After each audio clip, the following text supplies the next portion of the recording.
Hello, remote eighth graders. I am back to do Act 2, Scene 3. Before we start, I want to do our notes like normal. So at the start of Act 2, I'm not going to go all the way back to Scene or Act 1. You know what's happening. There's a feud. Romeo and Juliet meet and find out who each other are, basically. The prologue, they fall in love, they can't be together, and Romeo's gotten over Rosaline and moved on to Juliet. Remember that their love is really based on looks and not true love. So, scene one, Romeo runs away from his friends on the way home from the Capulet party, jumps over the Capulet wall, and goes to see Juliet. Scene two was the balcony scene. This was our famous scene. Romeo and Juliet meet up again. He kind of hides in her bushes for a while, listens to her talk and eavesdrops, and then they end up talking. They exchange vows. They actually plan on getting married already, and they actually plan on getting married tomorrow, like which is really today because it's early in the morning. And Romeo is on his way to go see Friar Lawrence, his friend, advisor, someone he looks up to, like a mentor. He's also a priest. I also see him as kind of a mad scientist, and I'll explain that a little bit. He is going to ask Friar Lawrence to marry him and Juliet today. I shouldn't. This should actually say today, because it's today that it's happening. So now we're on scene three, and we're gonna start. So this is Act Two, Scene Three. This is where the friar lives. It's like a little monastery, and it's just after sunrise. So remember, these two are good friends. This is a friar. He's like a mentor and friend to Romeo. He's also a priest for Verona. Friar Lawrence is picking herbs alone in the field. So this is why I think he is kind of a mad scientist. He likes to like pick herbs and plants and stuff in the fields, and then he kind of likes to put together like potions for like a variety of purposes. He puts together potions and kind of medicines. I see him sort of as a mad scientist for that reason. So Friar Lawrence is talking to himself and he is picking herbs in the field. The smiling morning chases away the frowning night. I must fill up this basket with poisonous weeds and medicinal flowers. The earth is nature's mother and her tomb. From the womb of the earth are we born, and suckle on her natural bosom for nourishment. Great is the powerful grace of herbs and plants. None are so vile that they do not give some good, and none so good that evil cannot be squeezed out of them.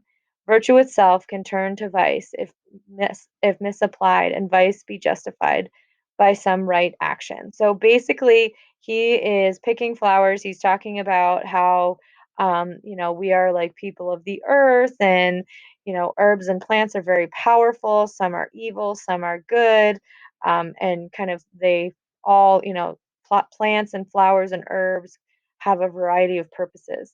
Romeo comes and he's continuing to talk to himself. He's looking at a small flower.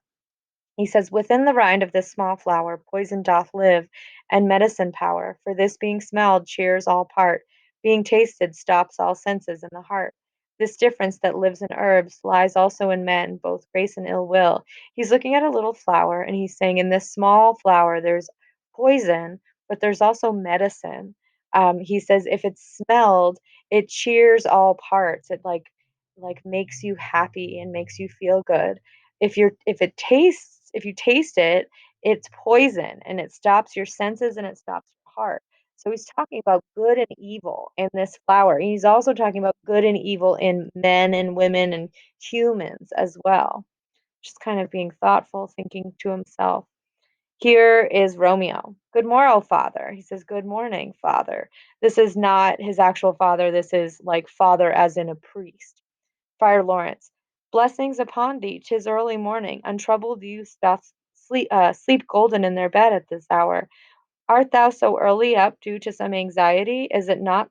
If it is not so, then thou must not have gone to bed last night." He's like, "What are you doing here so early? Like, blessings to you, but it's really early. Like, youths like you are usually sleeping. What is there some anxiety that's keeping you up? Or did you not go to bed at all tonight?" Romeo says, "The last is true. He didn't go to bed tonight." He said, "The sweeter rest was mine." He said, "I did something better than sleeping." Friar takes this wrong. He says, God forgive thy sin. Wast thou with Rosaline? He thinks he spent the night with Rosaline. Romeo, with Rosaline, my holy father, no. I have forgotten that name, and that name's woe. He says, with Rosaline, no, I haven't been with her. I've forgotten her name, and that name's sadness. Friar Lawrence says, that's my good son. Where hast thou been then? He says, "Where have you been then?" Romeo says, "I'll tell thee ere thou ask it me again. I have been feasting with mine enemy, where suddenly I have fallen in love with one who's in love with me." He says, "I've been feasting with the Capulets, my enemy, and I have fallen in love um, over there." Friar Lawrence says, "Speak plainly, son. A riddling confession receives a riddling shrift." He says, "Speak plainly. What do you mean? Stop speaking in riddles." Romeo. He tells him what's happening. He tells him that he is in love with Juliet. Then plainly know, my heart's dear love is set on the fair daughter of rich Capulet. As mine on her, so hers is set on mine. I ask in marriage our souls, thou combine. I'll tell thee everything, but this I pray, that thou consent to marry us today. So he says, I'm in love with Juliet Capulet. Her heart is set on mine, and mine is set on hers. We want to get married. Please consent to marry us today. So please help us get married today. Friar answers, Holy St. Francis, what a change is here. So before this, Romeo had been crying to the friar about Rosaline not wanting him. And so he's surprised. He's like, is Rosaline, who thou didst love so dear, so soon forsaken? So you just loved Rosaline and now you forget about her? Young men's love then lies not truly in their hearts, but in their eyes. Your love's not real, he says. You just love her for her looks.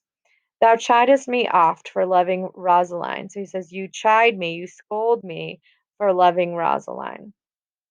Friar corrects him, says, for doting on her, not loving her. So you obsessed over her, you had a crush on her, you like the way she looks, but you didn't actually love her. Romeo says, thou toldest me to bury my love. You told me to forget about her. Friar, not to put one in a grave and pull another one out. He says, yeah, I told you to forget about her, not fall in love with someone else so quickly. Romeo says, I pray thee chide me not. The one I love now loves me in return. Rosaline did not. He says, please don't scold me. This one loves me. Rosaline didn't. Come on. Friar answers, Oh, she knew well that thou wert performing love without understanding it. But come, young waverer, come go with me. In this wedding I'll thy assistant be, for this alliance may so happy prove to turn your household's rancor or hatred. Sorry, that's what the real book says. That your household's hatred to love. He says, yeah, and she was smart for not loving you because, obviously you don't really understand love. He says, but here you go. I will be your assistant in this. I will help you. I will marry you. For this alliance may so happy prove to turn your household hatred or rancor to love. He says, I will marry the two of you because maybe this marriage will turn the feud into love. So he's trying to fix the feud by marrying Romeo and Juliet. Do you think this is going to work? Probably not. Romeo says, "Oh, let us hence with haste.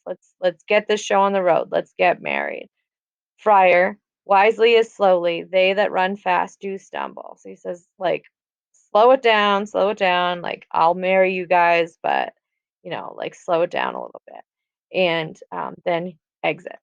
Okay, so go back to your notes. You're down on scene two, act three. So Romeo asks Friar Lawrence to help Juliet and him get married. Friar agrees to marry them to hopefully end the feud. So that's really all you need. Romeo asks Friar Lawrence to help Juliet and him get married. He eventually agrees. He kind of like pokes fun at Romeo a little bit for, falling in love really quickly and like just getting over Rosaline. He eventually agrees to marry them and hopes that this is going to end the feud. All right.